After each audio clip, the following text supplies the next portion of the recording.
Welcome to Divcasts from the University of Chicago Divinity School. For more of our podcasts and information about our terms of use, please see our website, divinity.uchicago.edu/podcasts.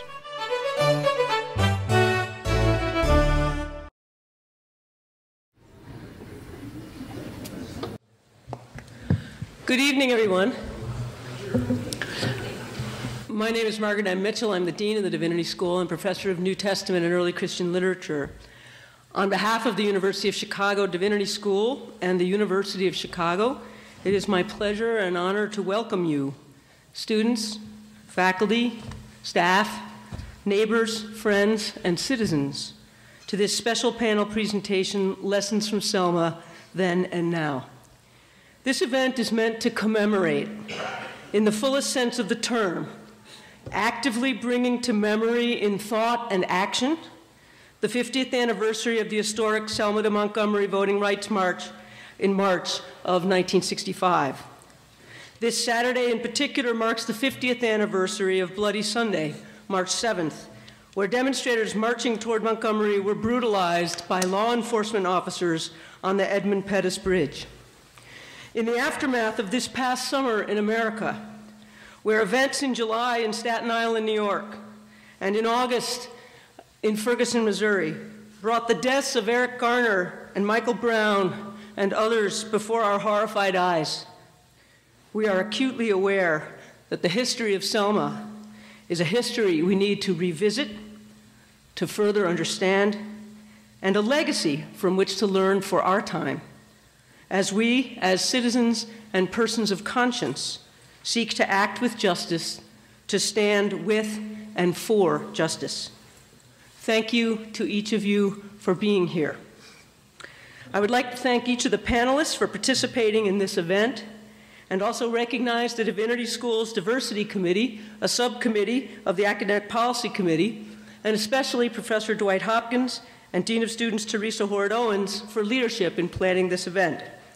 It is my pleasure to introduce Dean Owens, who is also a member of the University of Chicago's Diversity Leadership Council, and who was the much admired MC at this year's Reverend Dr. Martin Luther King Jr. celebration for the university.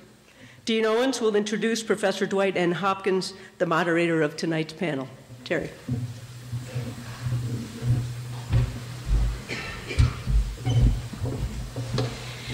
Thank you, Dean Mitchell.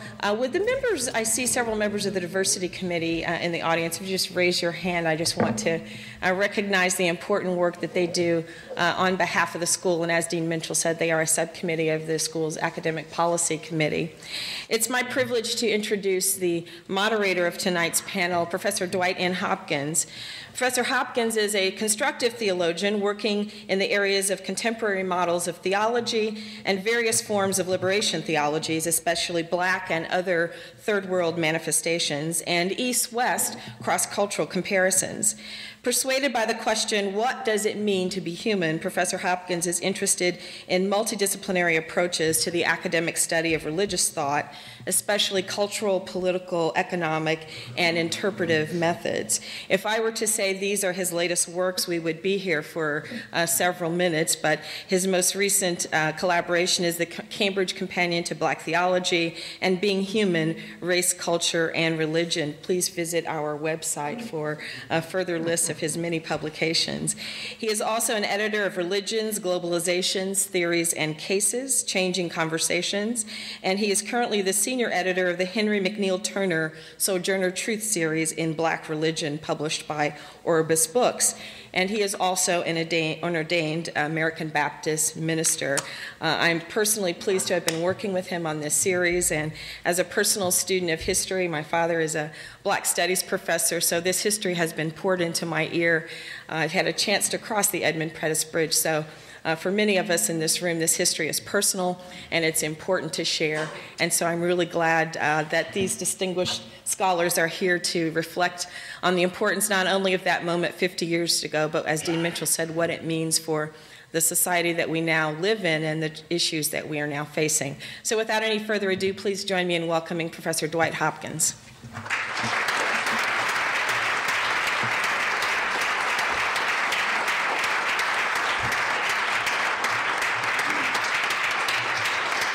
Good evening to everyone. We are so happy. We're actually thrilled, which is a good attribute to have here at the Divinity School, to see you all here and to have this distinguished panel to take time from their busy schedules to share in this momentous occasion. I'd like to also not only welcome you, but give my thanks as well to those who are behind the scenes. Dr. Martin Luther King said that there's always the plane that gets off the ground, but there's also the ground crew who we never see. So I'm always into affirming the ground crew. We want to give special thanks for all the ideas, resources, and timing of Academic Dean Margaret Mitchell, who was part of this ground crew, Dean of Students Terry Owens, who helped a great deal, and again to the Diversity Committee, which I'm the chair of, but if you can only have a chair if there are other people there to chair. So I actually want to say the names of the other members of the committee. Dean Terry Owens, you know here, as well as Director Dr. Cynthia Lindner. You can raise your hand so they put a name with the face. Dean Chris Culp, if she's here, there as well. Professor Kevin Hector, I saw him come in. He was part of the committee, still is. Professor Jeffrey Stackert as well. And Professor Sarah Hammerschlag, I think in absentia. Oh, no, okay. We had something from another person you know very well, so I thought both. But Professor Sarah Hammerschlag, we're very glad you're here. I just wanted to read a little blurb on the context for Selma, which actually comes from Claiborne Carson, who's a professor of history at Stanford, and Dr. Coretta Scott King appointed him to be one of the official curators of the King Papers at Stanford. And this is collected from his edited work called Eyes on the Prize, Civil Rights Reader, Documents, Speeches, and First-Hand Accounts from the Black Freedom Struggle, New York, Penguin Press, 1991. And it says, between 1961 and 1964, the Student Nonviolent Coordinating Committee, SNCC, had led a voting registration campaign in Selma, the seat of Dallas County, Alabama, a small town with a record of consistent resistance to black voting. When SNCC's efforts were frustrated by stiff resistance from the county law enforcement officials, Martin Luther King Jr. and the Southern Christian Leadership Council, SCLC, were persuaded by local activists to make Selma's intransigence to black voting a national concern.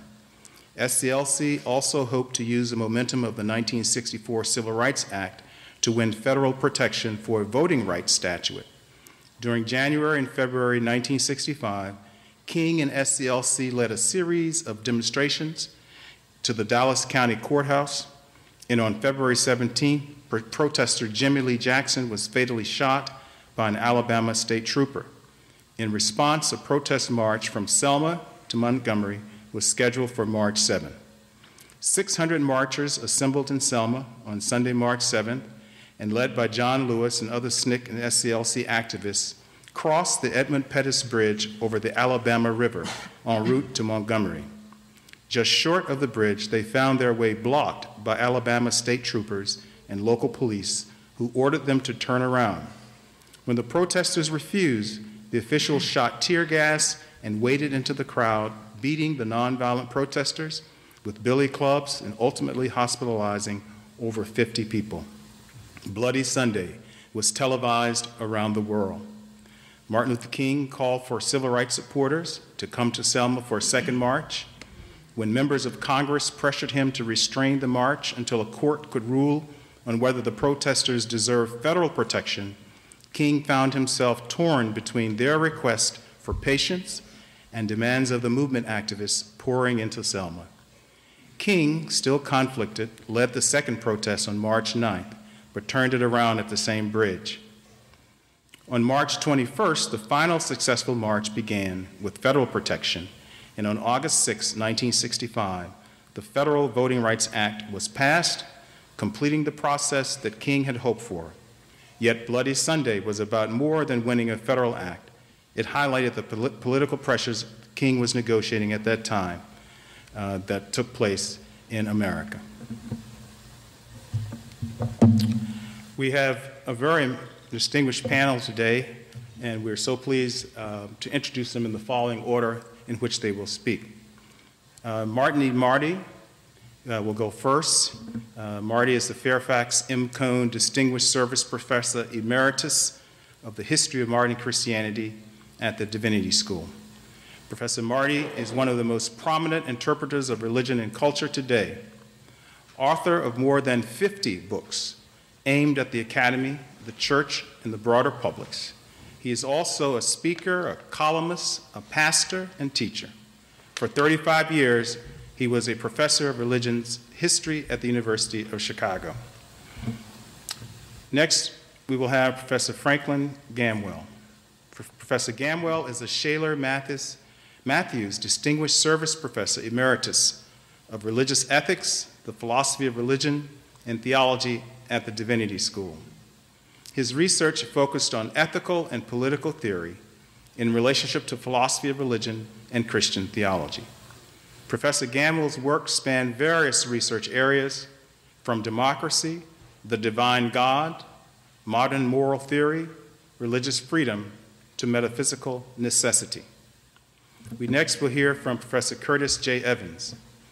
Professor Evans is the Associate Professor of the History of Christianity at the Divinity School.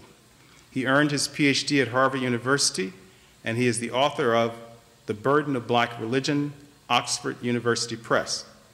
Professor Evans' current research focuses on the Federal Council of Churches Department of Race Relations from the 1920s to the 1940s. We will have a stand-in, a very good stand-in, for Professor Jane Dailey, who had a medical emergency, and we just found out today. But Professor Jane Dailey is the Associate Professor of American History, the Law School, and the College. And in her stead, Dean Margaret Mitchell will read her remarks and comment as she feels moved. So without further ado, we will move to our first speaker, Professor Martin E. Marty. We will then have ample time for question and answer, and we hope to see you afterwards downstairs at the reception. Professor Marty, thank you.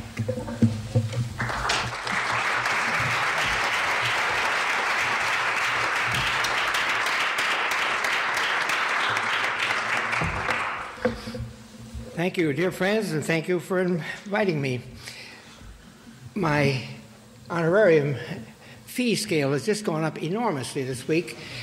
Saturday night, I'm scheduled to speak at a dinner in Selma, and you always know when you have a headliner, you have to have a warm-up act, and the warm-up act I read in USA Today is President Obama and former President Bush. So I'll be ready. With a little more perspective on things, let me say that we are all assigned to ask, what will we take from the experience? We, meaning in a sense, people of the Divinity School and people share its life. And one of the things that struck me is that if you've ever been in religious studies or theology and it's gotten to you, you can't get over it. And this was evident to me in Selma. 7, 8, 10 faculty, I think, were there.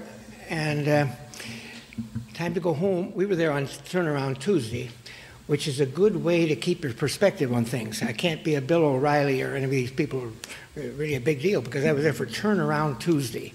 They could have gotten a better name for it. Well, as you just heard, Dr. Martin Luther King was negotiating backstage with federal judges, and 600-700 of us were seething because we'd come all that distance and now we weren't going to be allowed to march along the way. And evening came, we crossed the bridge, we had our prayer, King led us in it, and it was a very moving occasion for us.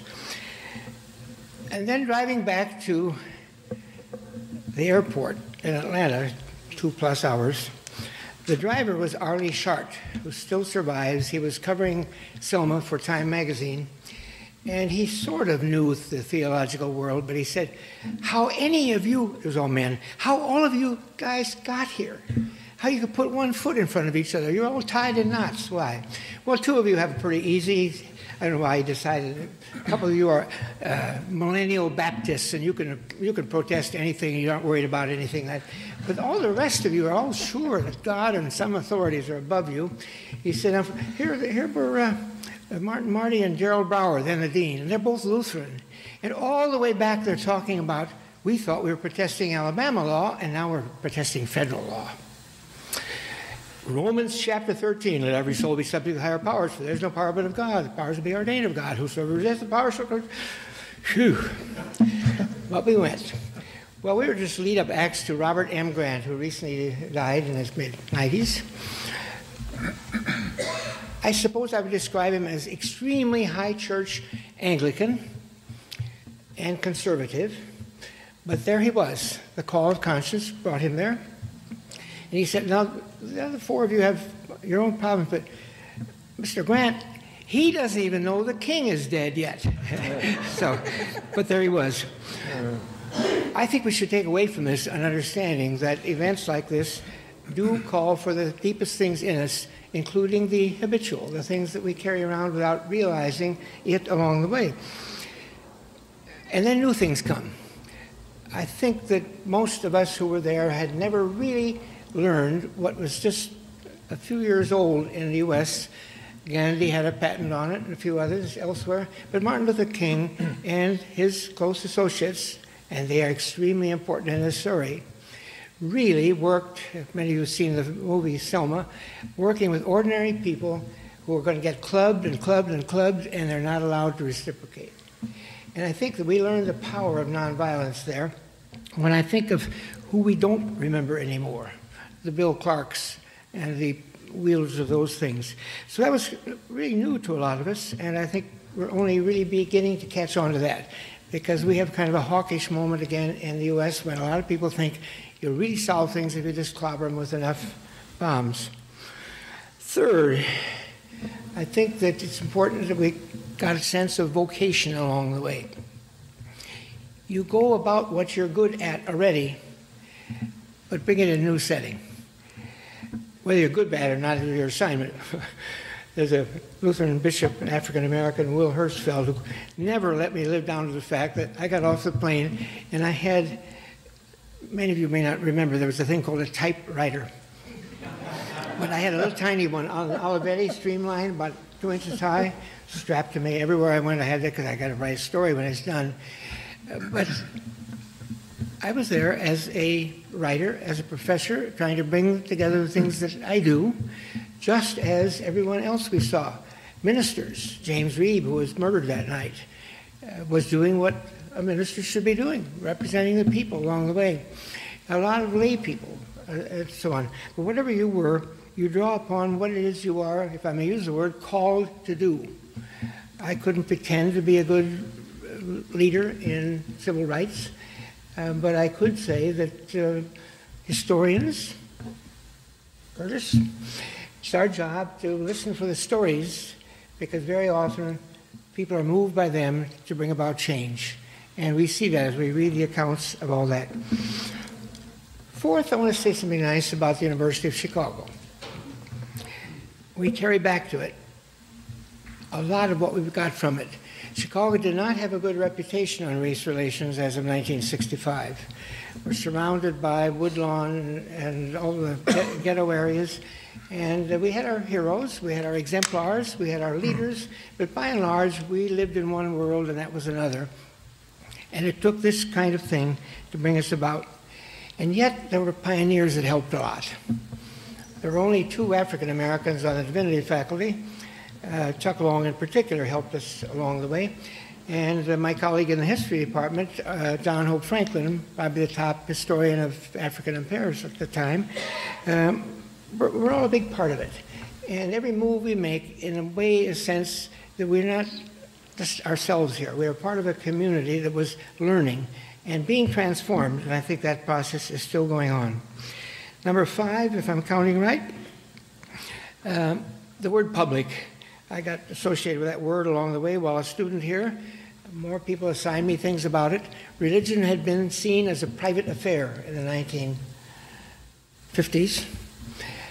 You did positive thinking and you did all these things alone.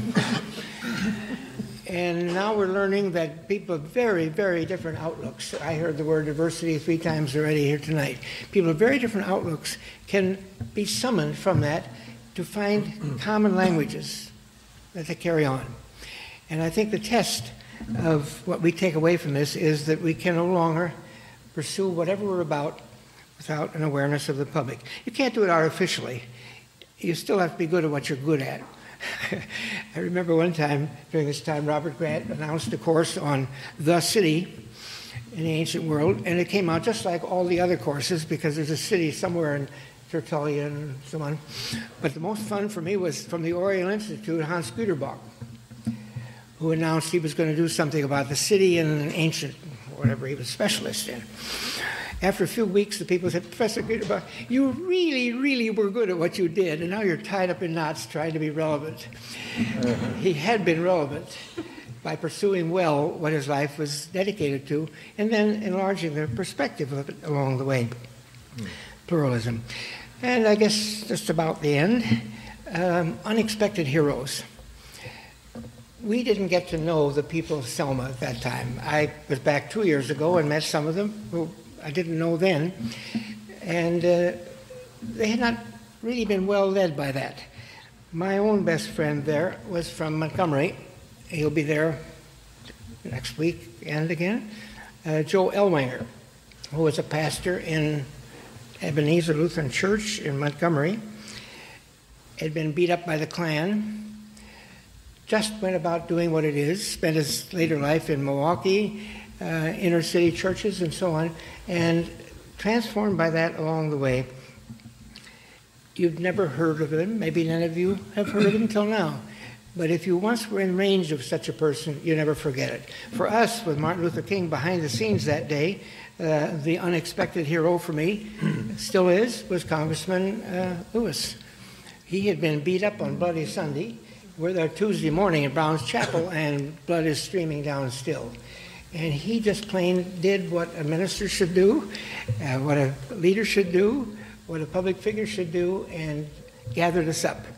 Robert Spike of the Federal Council of Churches, the people you're hanging out with these days, was on our faculty for a little while, and he'd been in charge of race relations at the council. So he was gathering us when we were in the steps of Brown's Chapel, cowering in fear, and telling us how it's all going to go. And we looked at that string of a few hundred people behind us, and they said, okay, here we go. He turned us around. It was Turnaround Tuesday, after all. And all of a sudden, we're up toward the front, scared stiff. You never get over that part, but I learned a lot from it, and I keep learning, and I intend to keep learning from my three colleagues here today, and you. Thank you.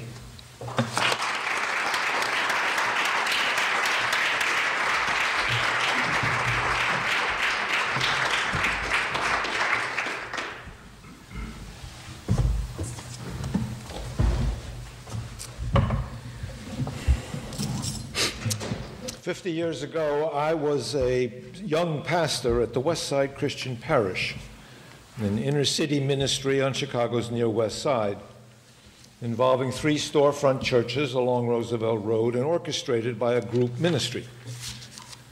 5 of this group drove to Selma on the Friday preceding the march to Montgomery. I was driving, as it happens, when we apprehensively crossed the Alabama state border, well below the speed limit, I assure you. We were soon stopped by 2 Alabama state troopers. But we faced, I see in hindsight, no danger. By that time, the risks in Selma were taken and the brutality suffered, evoking national attention and offense. And President Johnson had eloquently sent his voting rights bill to Congress. So the troopers did not dare be impulsive. They only harassed us and sent us on our way. Friday evening in Selma, or maybe it was Saturday, we attended a mass meeting in Brown Chapel, packed to the rafters. The atmosphere was electric. One sensed being present for a singular, perhaps historic venture. Several people spoke, but I recall especially Andrew Young and James Bevel, 2 gifted members of Dr. King's staff, exceptional in their capacity to articulate the issues and inspire commitment. Dick Gregory, a comedian of that era, still alive, I believe, also spoke, and I recall one line that brought down the house. I ran into Jim Clark, sheriff of Selma County. I ran into Jim Clark today, he said, and told him we were going to march to Montgomery. "Over my dead body," he replied, and I said, "That would be a good route."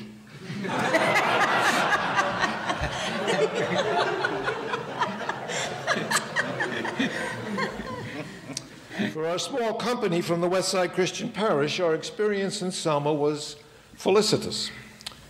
In Chicago at the time, the principal resource for organizing inner-city communities against poverty and racism was led by a man named Saul Alinsky and called the Industrial Areas Foundation. It was widely thought to be marked by its complete social realism. On that account, politics is solely a conflict of power, where each of many contenders acts strategically for its own self-interest and achieves it in the measure its power permits. Likely that does an injustice to Alinsky, but something like it was a widespread perception. There had been talk of inviting him into the larger West Side, and some in our group ministry dissented, principally because the IAF seemed to have no social ideal of its own. The civil rights movement, and specifically our experience in Selma, presented a compelling alternative. Here was a display of nonviolent power wedded to a moral appeal to the beloved community. This was Reinhold Niebuhr at his best. The march to Montgomery itself began on Sunday, sometime between noon and 1 o'clock, although we had assembled much earlier. More than 3,000 people walked out of the black community and over the Edmund Pettus Bridge, named, I subsequently learned, for a Confederate general. We were all allowed to march to the first campsite, some 7 miles away, where a far more limited number would spend the night and continue for the next 2 days, including through ominous Lowndes County. I cannot begin to imagine the logistics of caring for 3,000 people and simultaneously planning a 5-day march through hostile Alabama. In any case, a truck arrived late in the evening with a peanut butter and jelly sandwich for each of us. I've never much liked peanut butter, but I'd not eaten all day, was wasted by the walk, and treasured being there. And it was, hands down, the best sandwich I've ever had. Most of us then were motored back to Selma. After the first day, I joined a crew that was trucked each morning to the previous campsite, where we broke down the huge tents in which some 300 people slept and then reset them at the next campsite, and I was grateful for some continuing participation in the event. All of the campsites were properties owned by African Americans, incidentally, who took a considerable risk in granting use of their fields for this purpose. On the fourth day, we could rejoin the march for a few miles to the outskirts of Montgomery, where many hundreds spent the night on the spacious grounds of a Roman Catholic school for blacks, entertained there by a long list of celebrities. And the next day, many thousands, the number multiplied by morning arrivals, marched to the Alabama state capitol for the final rally and speeches. Now, there's a sequel to this modest narrative, which I beg your further patience to explain. After our return to Chicago, the Westside Christian Parish chose not an invitation to Alinsky, but rather something like a movement in this city. At much the same time, Dr. King decided to take the Southern Christian Leadership Conference north. So in early summer 1965, Jim Bevel and a group of some 10 young people, fresh from Selma's campaign, came to Chicago, intent on preparing the way for King's arrival and a movement here in 1966. The Westside Christian Parish, in fact, hired Bevel, making him director of parish program, and in effect merged our group ministry with his workers as one staff seeking social change, even while some of us had continuing responsibilities in the several churches. In the meantime, Andrew Young and others of Dr. King's associates were active with other protest groups here in the city. On the west side, it was a heady time. The group from Selma was flush with victory, and the optimism about equal success in Chicago, encouraged and sustained by Bevel, was staggering. I recall a staff meeting during early autumn 1965 at which Bevel delegated to his company their several tasks. One person was to organize the suburbs, another the city colleges, a third the city high schools, another the youth gangs in Chicago. And by spring and summer of '66, tens of thousands would be ready and eager for a movement to end slums, through which the national conscience about urban poverty and racism would be summoned forth and responsive federal action would follow. In the end, Dr. King once said, "We will remember not the words of our enemies, but the silence of our friends." We in the group ministry were at fault for our silence. We knew that whites in the North would not protest racism here in the way they rose up against Jim Crow in the South. We knew that Chicago's black community had a divided agenda. Above all, we knew that Mayor Richard J. Dailey, so far from abetting the movement through violent resistance, as did Bull Connor and Jim Clark, would instead give lip service to the movement's goals and insist that he could achieve them more effectively. But we were silenced by our admiration for these Selma activists. In any case, the effort to organize the metropolis soon retrenched into the West Side ghetto, seeking to form tenant unions there. But in fact, little was achieved on the West Side between autumn '65 and June '66, when the marches began anyway and confirmed the depth of racism in the North. Focused now solely on open housing in the city, demonstrations through Gage Park and Marquette Park provoked from those white neighborhoods crudity, abuse, and violence.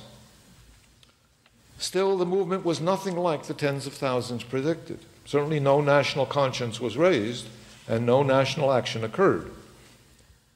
Mayor Dailey, refusing to play the villain, directed police to protect the marchers. But he was also displeasing to part of his own political base. So in later August, he called a summit meeting of movement leaders and the heads of several city agencies, which reached an agreement about concrete steps toward open housing, and Dr. King's organization then largely left town. Now, the movement here was not, in my judgment, a failure. Some important gains and consequences occurred. But relative to Southern campaigns, and surely relative to expectations raised, Chicago was not a success. Indeed, Dailey himself later called the summit agreement a list of suggestions, not binding obligations. The young people from Selma, with whom I worked, were disillusioned. They thought Chicago a failure, and many scattered, attending to their personal lives, and I later thought again of Reinhold Niebuhr. When political commitment depends for its meaning on the assurance of success, he said, failure turns optimism to pessimism, idealism to cynicism. There is no guarantee of success in history, and pursuit of justice can be sustained only by a source of meaning transcendent to the world. In 1963, the 100th anniversary of the Emancipation Proclamation, James Baldwin published a letter to his nephew. "You and I both know," he wrote, "that this country celebrates 100 years of freedom, 100 years too soon." 50 years after Selma, the color line in our country transparently persists.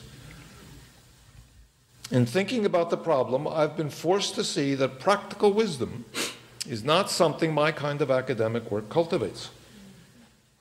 For too long, I fancied that this life of ideas would somehow give me special purchase on particular political problems and political success.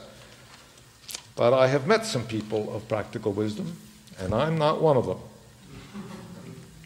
So some lessons for our time I've taken from the civil rights movement are bound to be general and perhaps prosaic. For one, moral appeal to the democratic promise was vindicated by the awesome courage of people long debased, even while the movement also confirmed that social advantage will not yield to justice without a contrary exercise of power.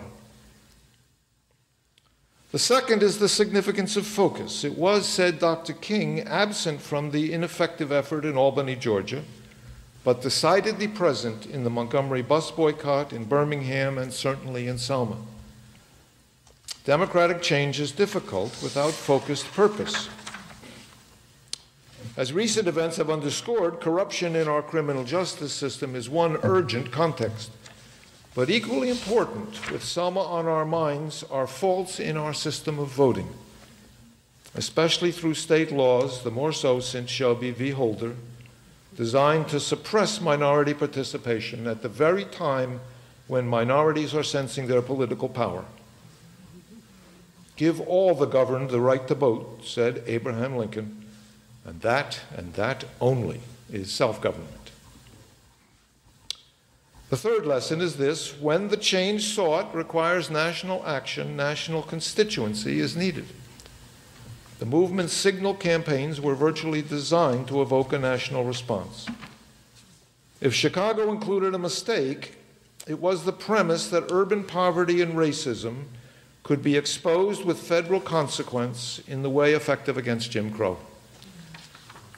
A movement to fix criminal justice procedures and ensure the franchise for all will need clarity about how national support for that change can be evoked.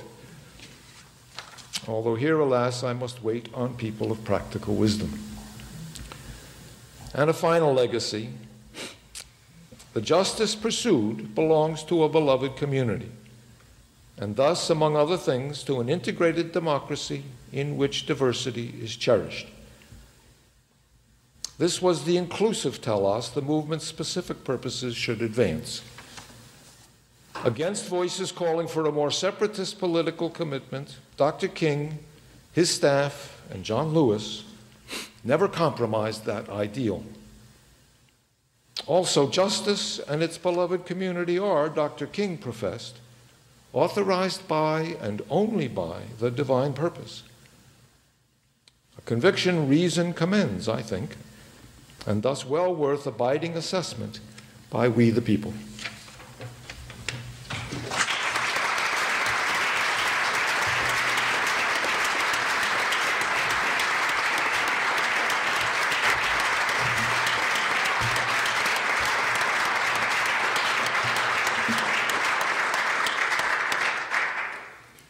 I wanted to make a clarification before I began my remarks. At least two students asked me if I had marched at Selma.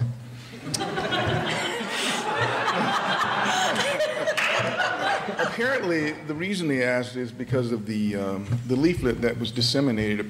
The first version, apparently, I don't know if there was a typo or something of that sort. But when the question was asked me, I thought about it a while, and I said, did I? I wasn't even born then. And so the student said, oh, okay, that's good to know. I didn't think you were that old.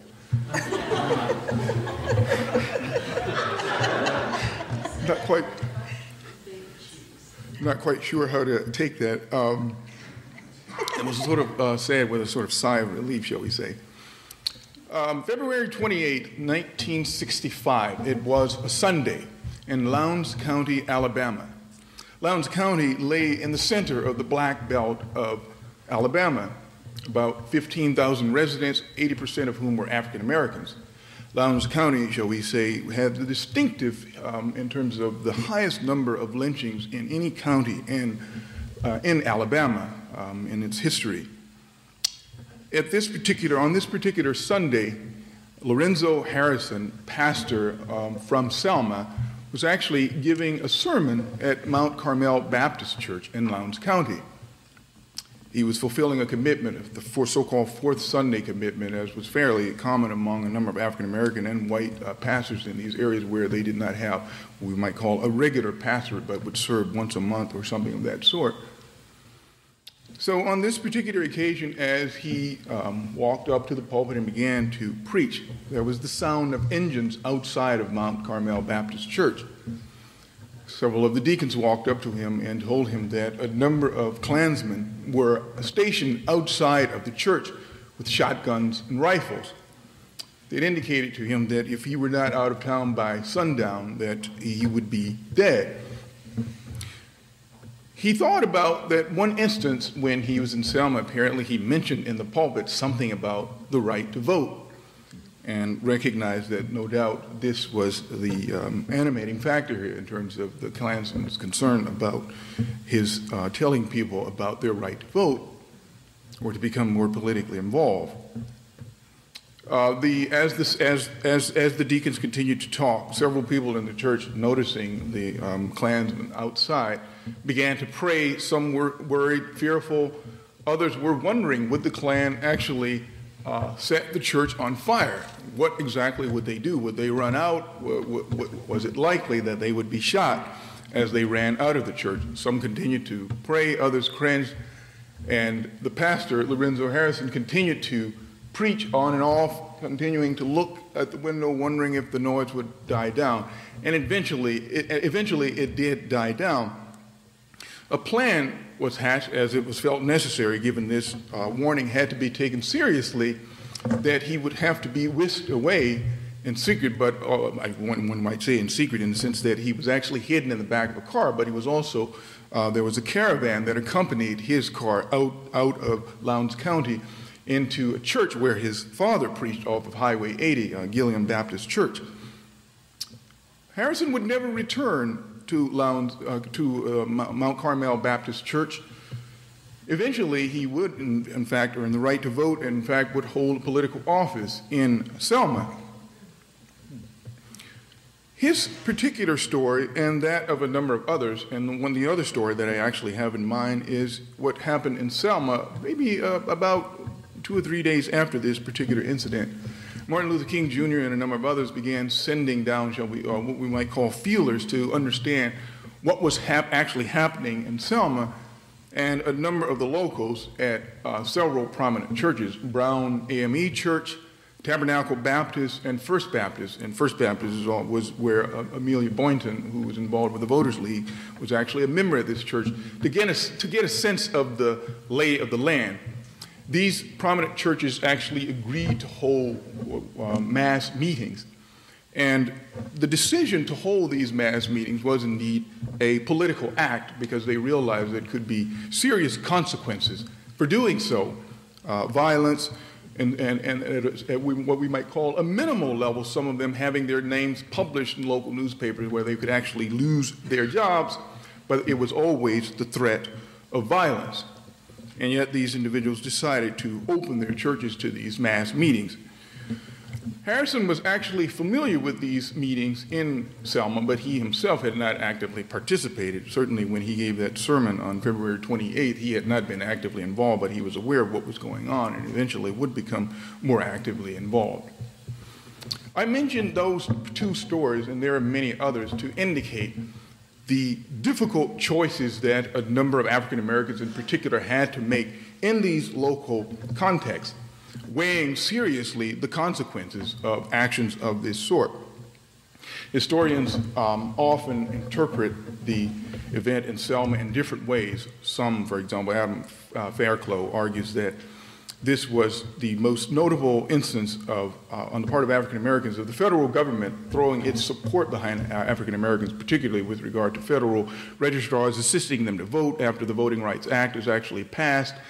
And furthermore, some have argued that it was a kind of culmination of the federal government in terms of the assistance of the civil rights movement, particularly with regard to the right to vote, making good the 15th Amendment. King referred, in fact, to the Civil Rights Act that had passed the year before as granting African Americans dignity without strength, and that it would be the vote that would actually add strength to that dignity.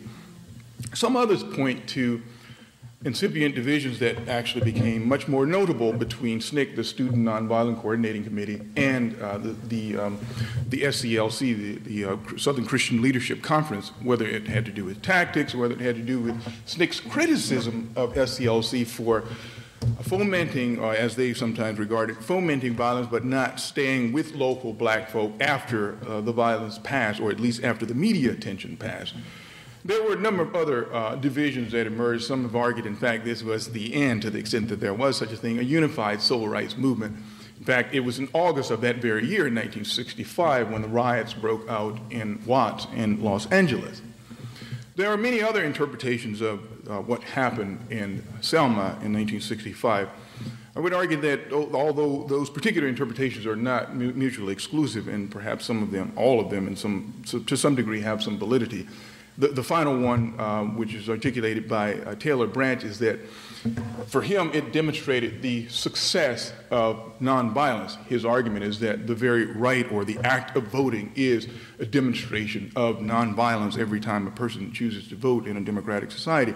And for him, this was success on the part of the SELC and the various other groups that were involved in the march on Selma. So for him, it was a victory of nonviolence. As I said, there's some validity to all of these, but I would argue that with regard to Lorenzo Harrison and many of these other figures, what Selma represented were individuals who, for various reasons, and we don't always know the reason, sometimes it was internal conviction, in other instances they were incited by figures such as King and various other organizations coming into their local areas and so on. But in all of these instances, these were individuals who were working against the constraints that had been imposed upon them and an atmosphere that was suffused with violence, and they decided to work against this system that had been working on and against them for many years. So it's local people working in the local circumstances of their lives, trying to alter, in this case, decades, if not centuries, of oppression. And it's the work of John Ditmore and a number of others that emphasize the agency of local people in these contexts, in their dignity, that perhaps we should not overlook in terms of thinking about broader lessons about the civil rights movement and what actually happened at Selma.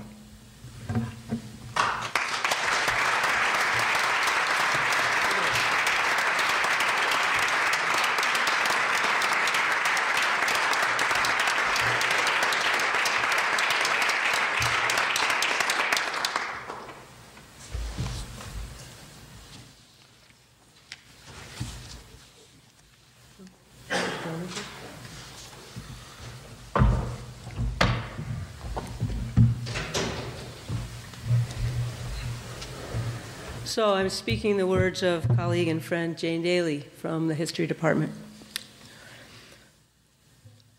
Thoughts on Selma conversation. First of all, I'm deeply disappointed not to be able to participate in this conversation in person, but I am grateful to the organizers, especially Terry Owens and Dwight Hopkins, for their understanding and readiness to throw in my 2 bits when appropriate. The first question that leaps to my mind with regard to this panel is, why Selma? Of all the civil rights markers, why would a divinity school have a conversation on Selma? There are a number of reasons, of course, not the least being that this week marks the 50th anniversary of the Selma to Montgomery March. The march is also an event that created energy and space at the national policy-making level, and thus had a demonstrative effect on American history in the form of the Voting Rights Act of 1965. Thirdly, I expect that there are people here today, perhaps even on this panel, who participated in the march. She's thinking of you, Curtis. Who gathered their things, hurled them in a suitcase, and caught the first bus to Atlanta. Unlike the March on Washington in August 1963, the first Selma March was not intended as spectacle. Alabama troopers transformed a local event into a national one by attacking the demonstrators on the Edmund Pettus Bridge. NBC played its part by breaking into the film Judgment at Nuremberg with live footage. Martin Luther King and SCLC transformed the march into something else again when they regrouped following the violence. SCLC was determined to march again, but this time it would be more than a march. It would be a procession, and like all proper processions, it would be led by holy men, holy people. Shrewdly building on the reaction of religious leaders outside the South, Martin Luther King issued a national call to clergymen to join him in Atlanta. This call represented a significant rhetorical shift. Prior to Bloody Sunday, SCLC presented the Selma voting rights campaign in terms of citizenship and equal justice. A 9 by 16-inch advertisement published in the New York Times on February 5th, titled "A Letter from Martin Luther King from Selma, Alabama Jail," called for help from all decent Americans to support equal rights and to advance dignity in the United States. What had been a secular campaign for civil rights in February was transformed in March into a holy crusade to redeem the blood spilt in Selma.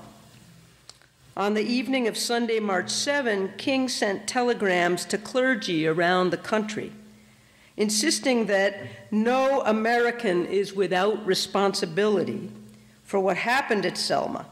King continued, and I quote, "The people of Selma will struggle on for the soul of the nation, but it is fitting that all Americans help to bear the burden. I call, therefore, on clergy of all faiths to join me in Selma for a minister's march to Montgomery on Tuesday morning, March 9th. The response was overwhelming. By March 9, more than 450 white clergymen, rabbis, and religious women, including a contingent of nuns, had gathered in Selma, with more on the way. Contemporaries remarked on the sense of pilgrimage shared by those who traveled to Selma that March. Arriving from New York, NAACP lawyer and longtime King advisor Stanley Levison was, quote, struck by the unfamiliarity of the participants. This is still quoting. They were not long-committed white liberals and Negroes. They were new forces from all faiths and classes, close quote. Believers who did not themselves journey to Selma could still participate vicariously in the march. Denominational leaders in New York and Washington urged that the coming weekend sermons be on Selma. And that Sunday, March 14, upwards of 15,000 people gathered across the street from the White House in Lafayette Park to take part in an ecumenical protest sponsored by the National Council of Churches. There are many ways to read this march, but one way to read it is as a contest over Christian orthodoxy, as a collision of religious communities presenting themselves as defenders of two conflicting theological views. As its very name implies, the Southern Christian Leadership Conference was always aware that men of the cloth lent the movement moral and social power. King and other preacher politicians encouraged the conflation of black protest and Christian righteousness throughout the civil rights era. King used it to particularly good effect, as when he chose to be arrested in Birmingham on Good Friday. But religious leaders were equally important for their theological imprimatur. Calling the Selma March a pilgrimage, as the black press and leading rights workers did, including King in his end of the march speech at the Alabama Capitol, invested it with religious and not just political significance. So did SCLC's decision to call those who would be allowed to walk the entire 50-mile distance, quote, the chosen few. The ranks of marching priests, ministers, and rabbis represented a concrete witness to the rightness of integration, a walking testimony to an ecumenical belief in racial equality rooted in a common Judeo-Christian heritage. This, at least, is how the magazine Ebony saw it. Reverend King, the magazine declared, had, and I quote, accomplished the virtually impossible. He had converted leaders of the so-called white church to civil rights. Here we may see the participation of the pure-faced nuns and the clerics with high collars in the march, and SCLC's long-standing campaign to portray desegregation and black equality as right Christian doctrine, as part of a single strategy, to assault at its root the most powerful language supporting segregation, that of white supremacist Christians who justified their segregationist position on their own reading of Holy Scripture. From a distance, I cannot say how many people in this room mark their own participation in the Selma to Montgomery March. But I guess that most people here today did not themselves participate, which raises the question again. Why does a divinity school commemorate the Selma March? One answer, of course, is that this is the University of Chicago Divinity School and not, say, Oral Roberts University. There's an exclamation point at the end of that sentence. And I'm sure Jane didn't think I would be reading these words, so I know this is probably confusing, but I'm Jane Dailey right now saying that statement. No, it's important to say that she's the author.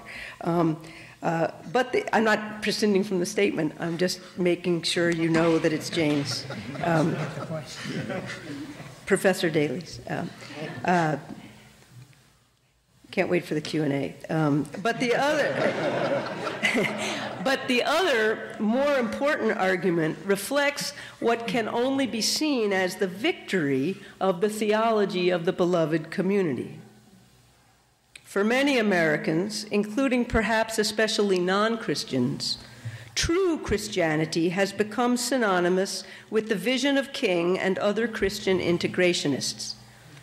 New Yorker writer Louis Menon reflected this when he argued a few years ago that, quote, it was King's genius to see that in the matter of racial equality, the teachings of the Christian Bible are on all fours with the promise of the Constitution and its amendments. With one brilliant stroke, he transformed what had been a legal struggle into a spiritual one and lost nothing in the bargain. For the historian, as opposed to the believer, orthodoxy is the product not of revelation, but of conflict, in which the victory of one interpretation over another is historically produced rather than divinely ordained. This conflict tends to be passed over by historians of the civil rights era, who, like Menon, consider the colorblind universalist theology of the beloved community as normative Christianity. There was nothing preordained about this, however, and the Selma to Montgomery March remains an important milestone in what was perhaps the most lasting triumph of the civil rights movement, its successful appropriation of Christian dogma.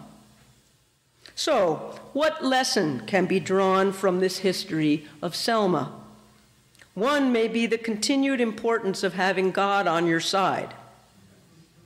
Recently, I was asked by the American Civil Liberties Union to be an expert witness in an anti-discrimination suit from Washington State, in which a florist refused to sell flowers to a gay couple for their wedding. Her reason? Providing flowers for a same-sex wedding compromised her relationship with Jesus. Her lawyers, representing the Alliance Defending Freedom, wanted a religious exemption to Washington State's anti-discrimination law. The ACLU wanted to prevent the ADF from sanctifying discrimination against same-sex marriage. My role in this drama was to compare her arguments with similar ones made against interracial marriage in the 1950s and 1960s, to show that they were perfectly legitimate arguments from a religious point of view, but that they were inconsistent with laws dedicated to non-discrimination in the public sphere.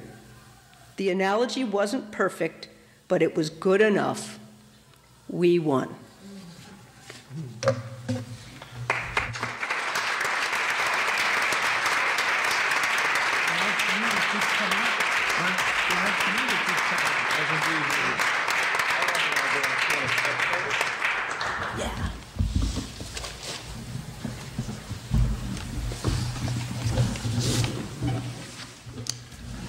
Again, we want to thank this distinguished panel of those who were there and those who were suspected of being there, of such wise words of wisdom. And for me, I think this is a representation of the best of the Divinity School here at the University of Chicago. Well, we have leading scholars in their own particular fields who can speak to a myriad publics, the academic public, the religious public, and the broader civic public. So let's give our panel a hand again.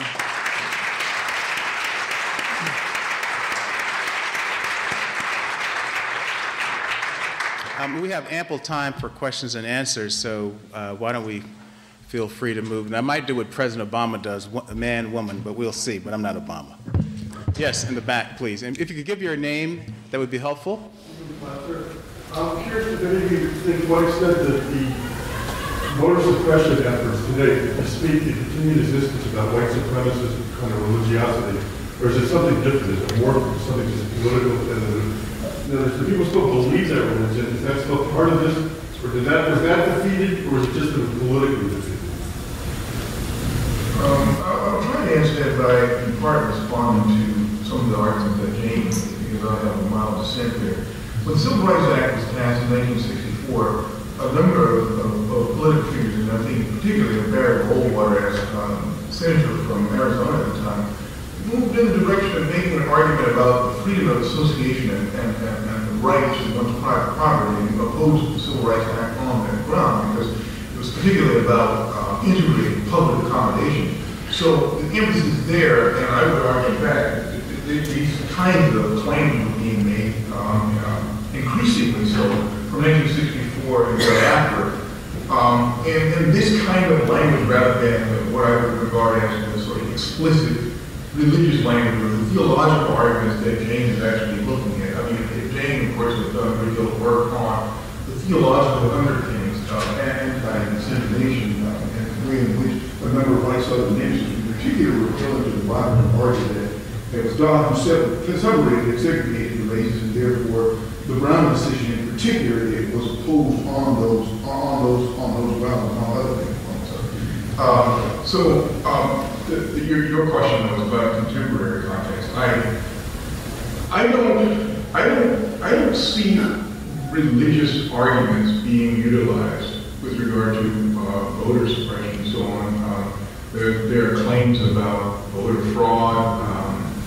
There are claims about illegal immigration, things of this sort. So I don't see continuity there in terms of the particular objections to, or I should say attempts to restrict voting. Maybe some of you, I don't know if it's worth talking about this, but, and just a brief point here, the case in 2012, Supreme Court case, I'm escaping me now, was it Shelby versus Holder? Yeah, thank you. This was basically there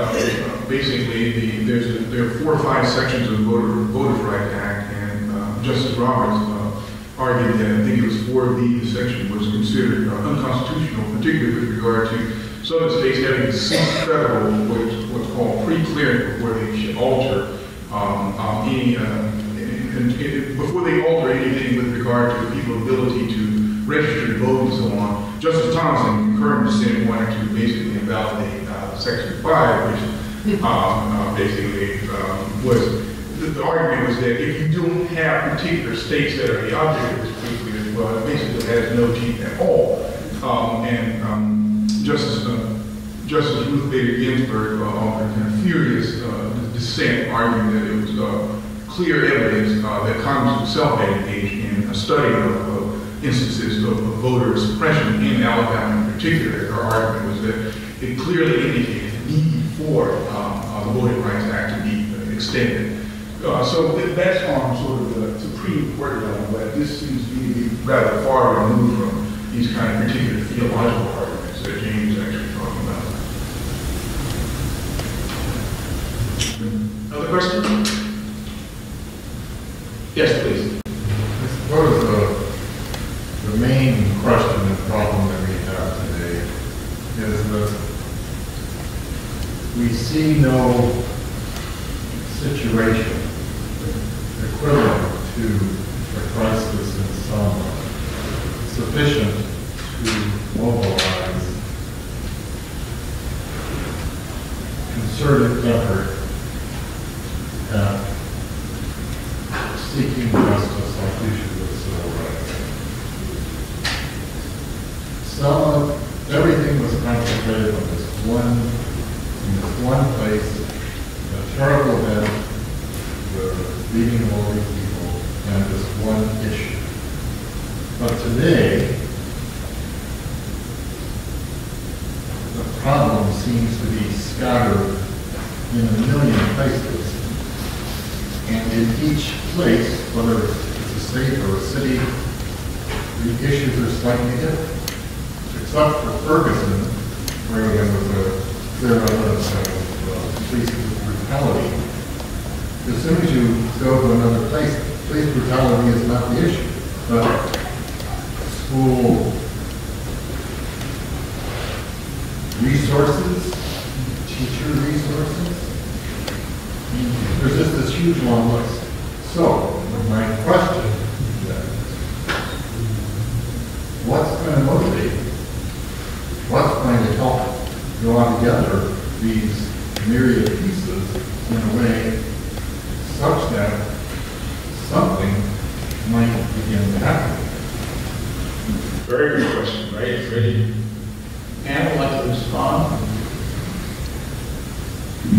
I'm old enough to have marched at Selma, so I didn't hear a word of it. I'm sorry. Let me try to recap that. I think he was raising the question in Selma, 1965. Selma itself was a focal point that rallied people. The brutality, the Bloody Sunday, the call, came to figure, all those types of stick. There was a focal point, whereas today we don't have a focal point from his perspective because things are so scattered. Police brutality in one area, school resources in another, a whole host of issues. Is it possible? Where do we go from here, given the difference in context of both sides? That is a good question, and I think important. A lot was going on apart from Selma then, too. It was very dispersed. There were cases state after state. Georgia, Mississippi, Alabama, Texas, they were all doing it. It was a strange concatenation, the way things go in history, what all it took. It did take Martin Luther King. He'd been brought up, I think. It did take Desmond Nuremberg in that movie that night. It did take the genius of moving from the ground already won in Selma. It's a little town, really. And for these churches to make that move was something, and suddenly it's blown up into a cosmic kind of thing. But I think in the end, the point about that, back where I began, there was a legitimate theologization of it. At a moment when, quote, Protestant Catholic Jews didn't have to feel just to themselves. They knew there was a larger culture out there. We heard a lot of debates that hardly people find anything to talk about. Jim Reed was a Unitarian Universalist, sitting next to David Joshua Heschel, etc. And they had to find some kind of a common language along the way. But it took an incident for them to be motivated to do that, I think. I don't have an answer to your question. I think it's an excellent question. But I'm a little unsure about your diagnosis. I'm not sure that the problem is the scattering of difficulties, although there may well be a scattering. I'm more inclined to think the problem is that racism has gone, as it were, underground. My own thought is that racism in American history is its own ideology with its own dynamic that cuts across other dynamics and ideologies in this country and makes common cause with lots of other concerns. But nonetheless, racism is constantly looking for common cause, now underground and in more coded ways, in order to show itself. So if we were to assume, as I do, that the appeals to voter fraud are illicit, that there is no concern genuinely for voter fraud, and that is just a rationalization. It's a rationalization perhaps for lots of things, including the political power that comes to states which introduce these kinds of suppression of voters.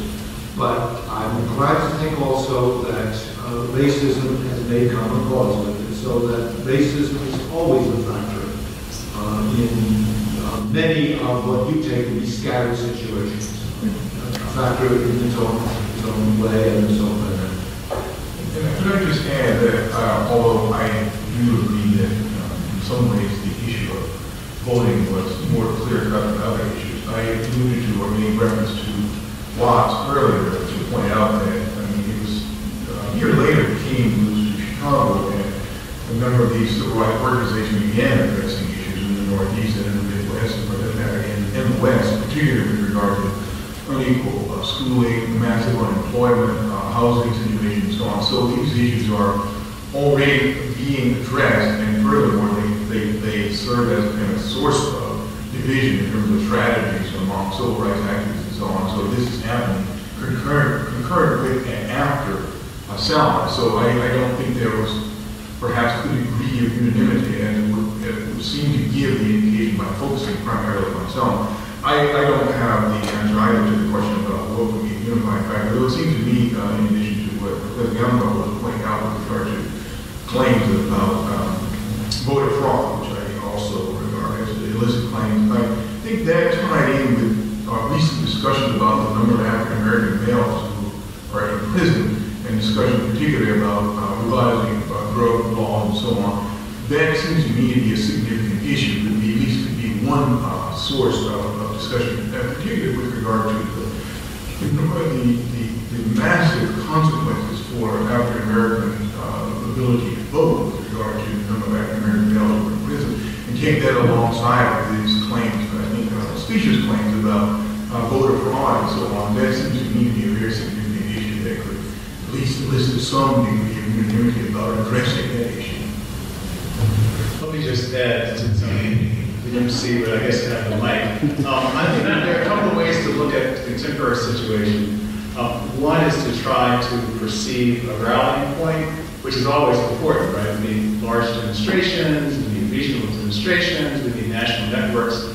That's one level. But I think if we look at it from the perspective of a community organizer, the community organizer is the one who's on the ground, and he or she is the one who has to build and drill down deeply and then spread out from there. So if we look from that angle, what I'm hearing and seeing is that there's a lot of energy and a lot of unrecognized grassroots drilling down taking place, particularly among African-American youth, but it's a rainbow coalition of young youth.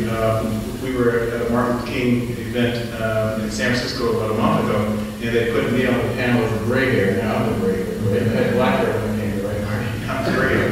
But they had they had 4 young African-American who are developing a movement via comic books. Mm-hmm. So they have a whole different network, which I had never heard of. And then you also have some black youth who are working in Ferguson under the radar who are also mobilizing.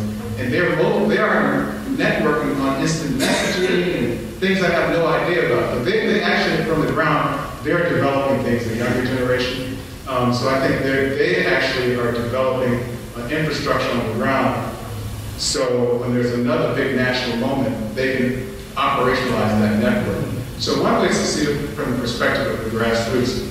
So too, a lot of black churches have been involved on a national level, Bishop John Bryan, who's the bishop, presiding bishop of the AME Church, put forth a call for preaching on a Sunday, Black Lives Matter. And so a lot of churches, not just black, but progressive white churches, brown churches, and yellow churches, particularly on the West Coast, all preached a sermon on Black Lives Matter. And someone was gracious or fool enough to ask me to preach on a particular Sunday. So some of us were a part of that. So there are different sectors. On the one hand, we need a focus, but I always remind folks when I get a chance to share my understanding of the civil rights movement, is that Montgomery was not a one-day event. It was a year-long process.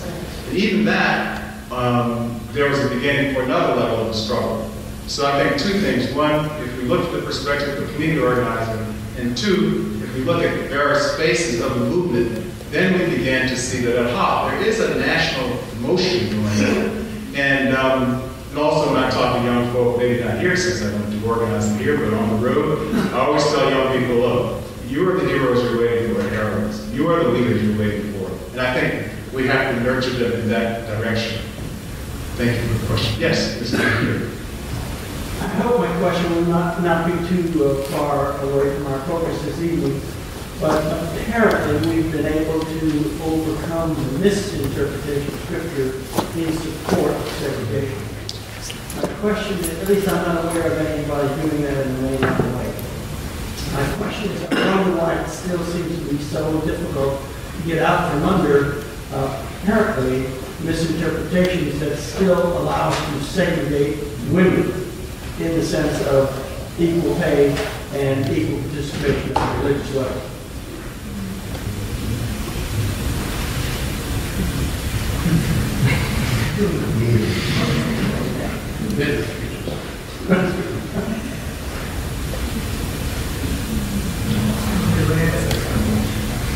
Is your question about why people continue to appeal to Scripture in order to justify the mistreatment of women? I don't think it's direct, but I think it's indirect. I mean, we know where women are not allowed to participate at the religious level. So, all the major religions that I'm aware of have some level of, no, women can't do this. And so we overcame a misinterpretation that supports segregation, right?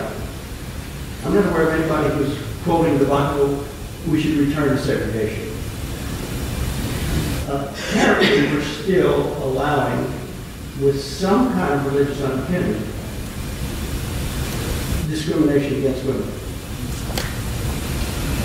We have to ask what we mean by discrimination, because on one level, Roman Catholicism, Southern Baptist, Missouri Lutherans, Evangelicals, all kinds of people don't allow women to be ordained.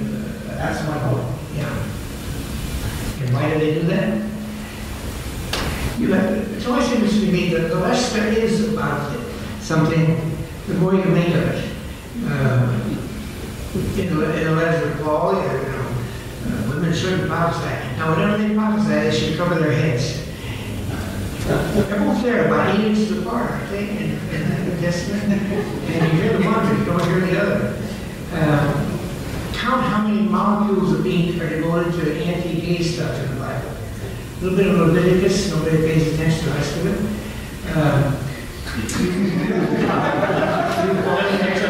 There's something's going on in that one passage in Romans that who knows where it comes from, and you could go that up into a whole big thing.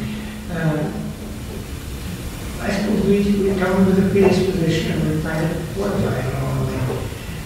But we haven't talked a lot about culture. Culture is an enormous kind of thing. I spent time in South Africa. The African churches there absolutely were opposed to women and things like this. And on other levels, they were way ahead of us. And it was just the culture is passionate that way. I'm just trying to think about how one responds to a question of this sort. That is to say, where you would rest an explanation, and what kind of explanation would be sufficient and compelling. I mean, you could make an argument about, and this would be speculative, but a prior commitment to hierarchy. You could talk about history of interpretation, but that doesn't really get at what you seem to be asking, like why in this case rather than another case.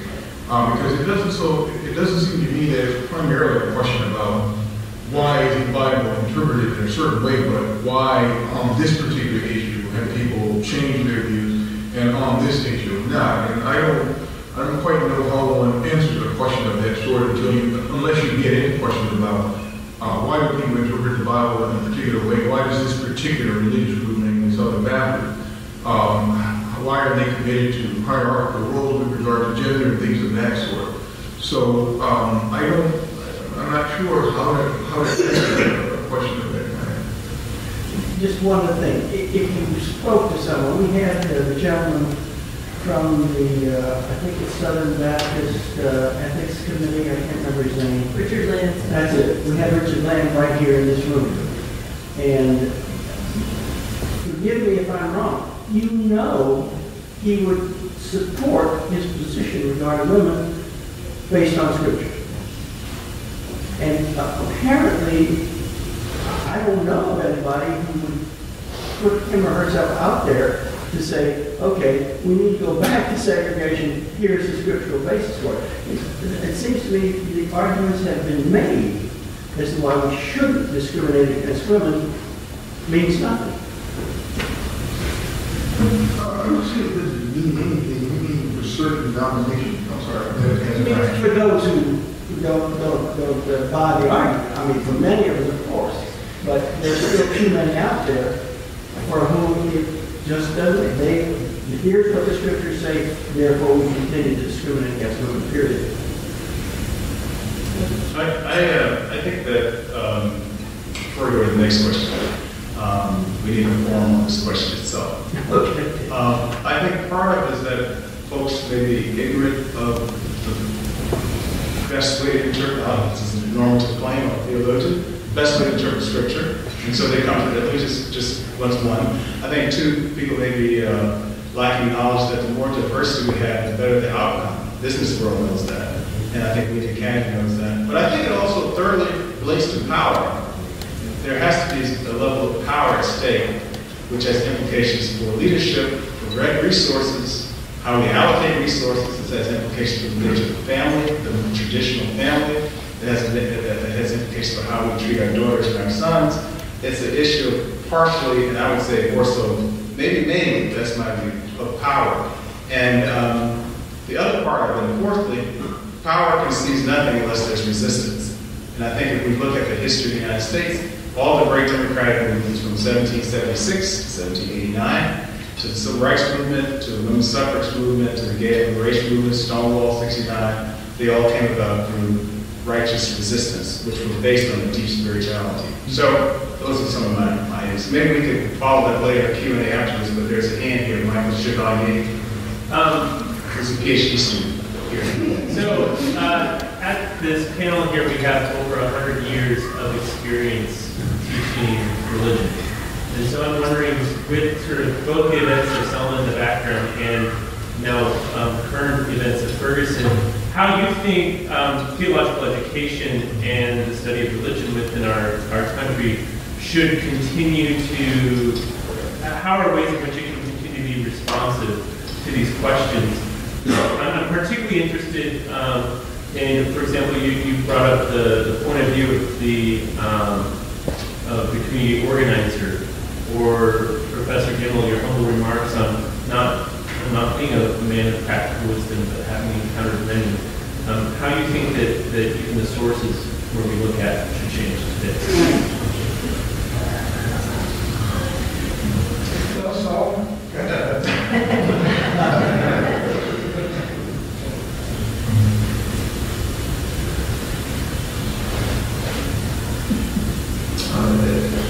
If there is an answer to that question, it's a very long one. So I'm neither able nor ready to give it.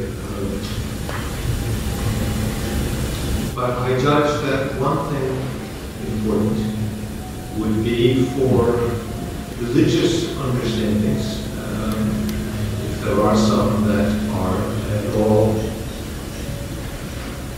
harmonious with Dr. King's understanding of the role of the community and the justice belonging to it, that religious understandings of our common life need to be so articulated and defended as to be appealing to the public, instead of religious understandings that are appealing only to the converted, those who are members of that particular religion.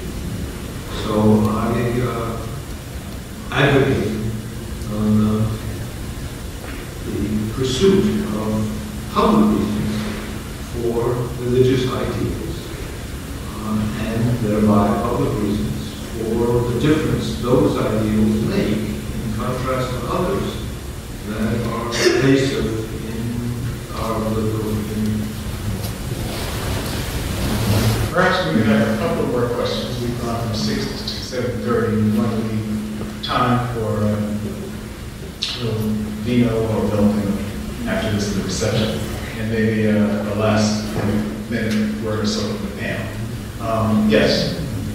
Just in terms of Mr. Marty and Mr. Gamwell, particularly Mr. Marty, it seems to me that being involved was fairly crucial in mobilizing this faculty to visit Selma.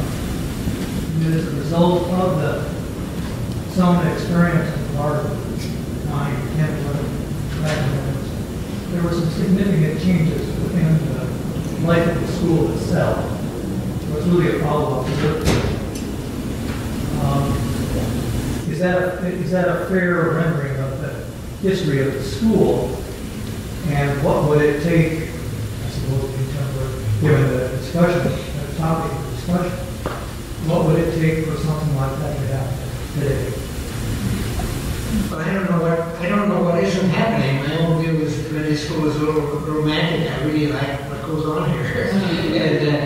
And Bauer came along at the right moment. Again, we're doing a lot of unearthing of the 50s these days, and the Divinity School in the 1950s was in the midst of a pervasive culture. You build big suburban churches, you have positive thinking, you have all that, and all of a sudden it hit us. That's not going on well. And I think it was inner city pastors in Montgomery. And my own background in this is I was a minister in Riverside, 2 miles east of Cicero. And you open your mouth on this, you hear about it. We'd call it, we'd make a change. But I'll never forget one time when a black family had moved into Cicero. And the house was burned, by the way. And that week I walked on Michigan Avenue with a British journalist, and he just turned to me and said, now suppose another Negro family would move into Cicero, what would happen? They'd kill him. He said, you know what I've asked 9 Chicago, it's the same kind of question. And you all just blithely answer, that's it. Because you know what's going to happen. Those who like irony, as I do, enjoy the irony of the fact that Cicero today is 90% Hispanic. It was absolutely pure in this era. And I think now Broward had good education. He was very conscious of what Philip meant to him along the way. And I think that he got in the faculty debates. They were always on these basic questions. And not only Broward, but it's very important in that change. But again, I have a hunch that if we were close enough to what goes on here, what I hear from the Divinity School debate, we're taking on these. But I think the reason, again, I sound disrespectful. I really did like your question. It was like 400 years. But I think one reason we all tend to hold back is levels of complexity that you can't introduce easily. Just take one illustration, and everything we're talking about, the internet.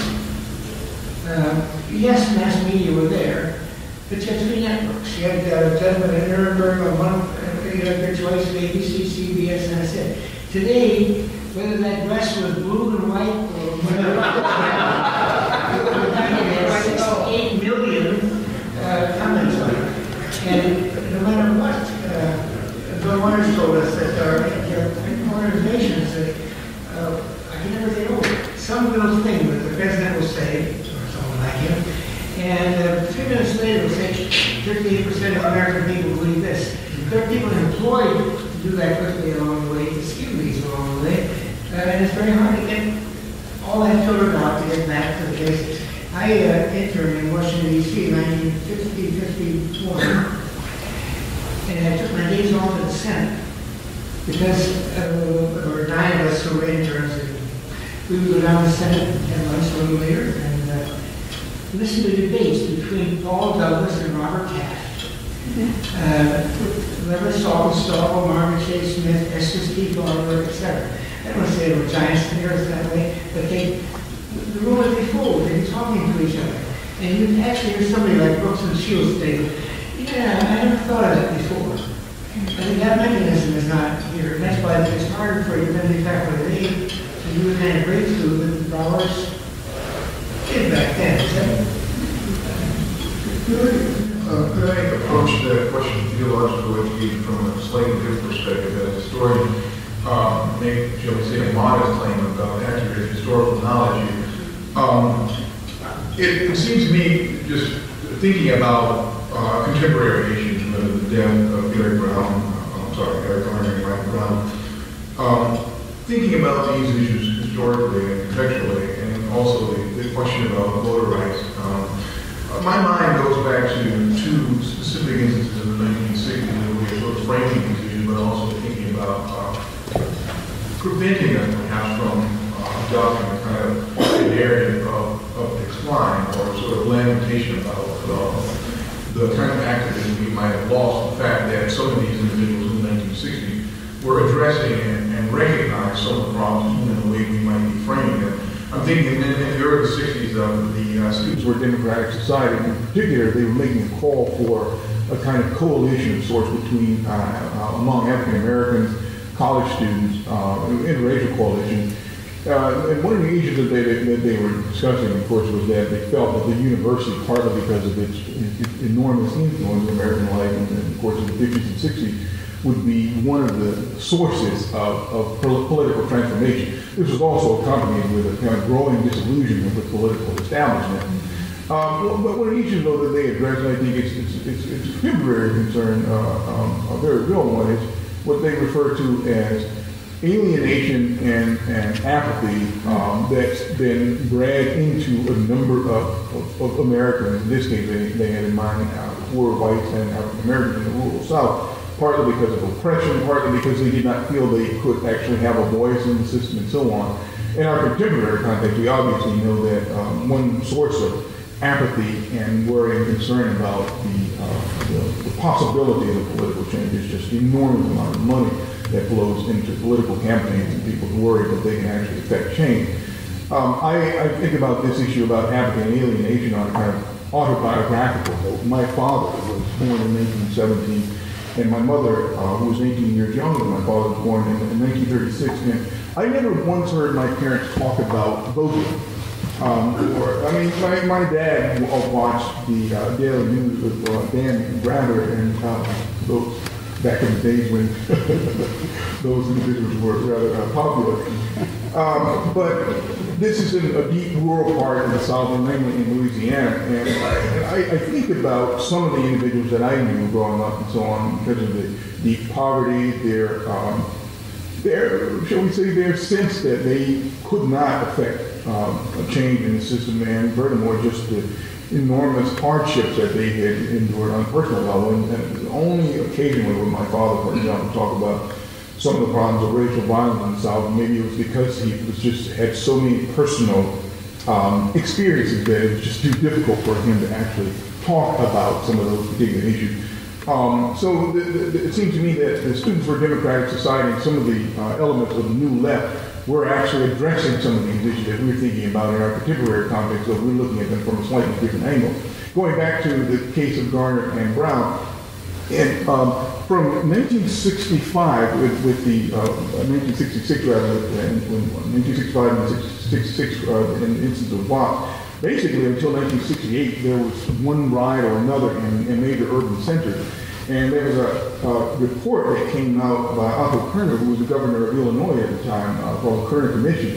And what they concluded was that almost in every instance in terms of the outbreak of violence was an instance where an African-American, mostly African-American males, had some kind of encounter, a violent encounter with police officers in these particular contexts. So you that particular instance is one example that sort of came to my mind when we were having our contemporary discussions about Brown and Garner.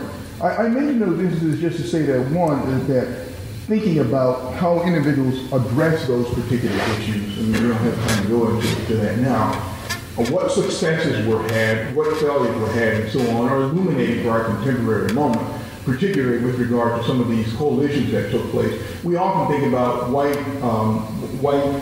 students who were coming to the Mississippi Delta, for example, in 1964, but I don't think we perhaps accurately think about how, even with King and a number of individuals who were in urban parts of the South, that this was actually a coalition of sorts when they are traveling to these local towns, juke joints and so on, where we mustn't assume simply because they were African Americans that there was some sort of automatic affinity between them and poor African Americans. So these were coalitions in many instances, just as those were coalitions in terms of some students actually coming from the North and working among African Americans.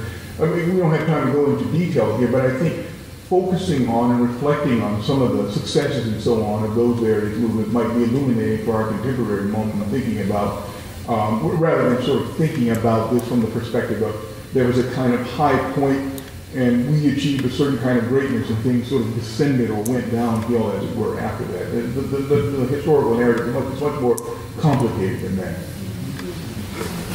Friends, the hour is approaching, and we've had a summary comment from Professor Marty and now Professor Evans. Professor Gamwell, I extend the space and time to you to reflect, if you will, and then we shall move toward the lovely.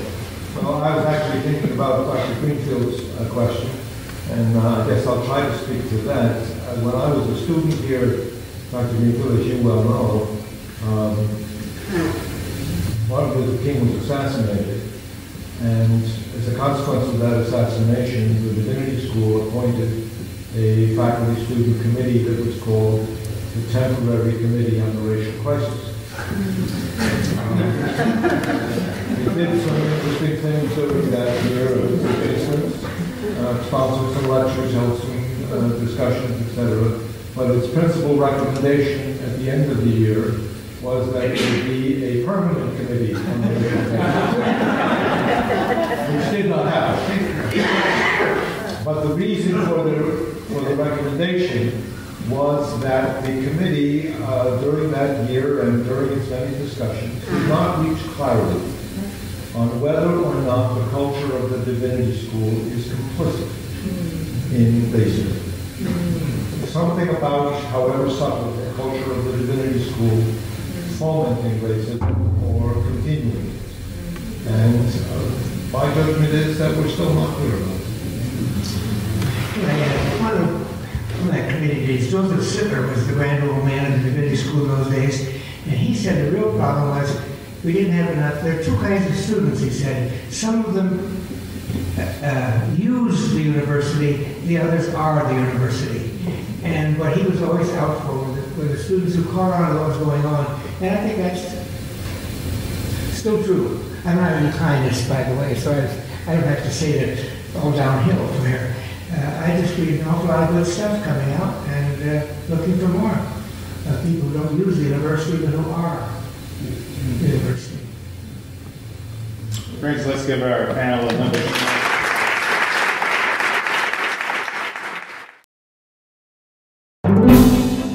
We thank you for listening to or viewing our podcast.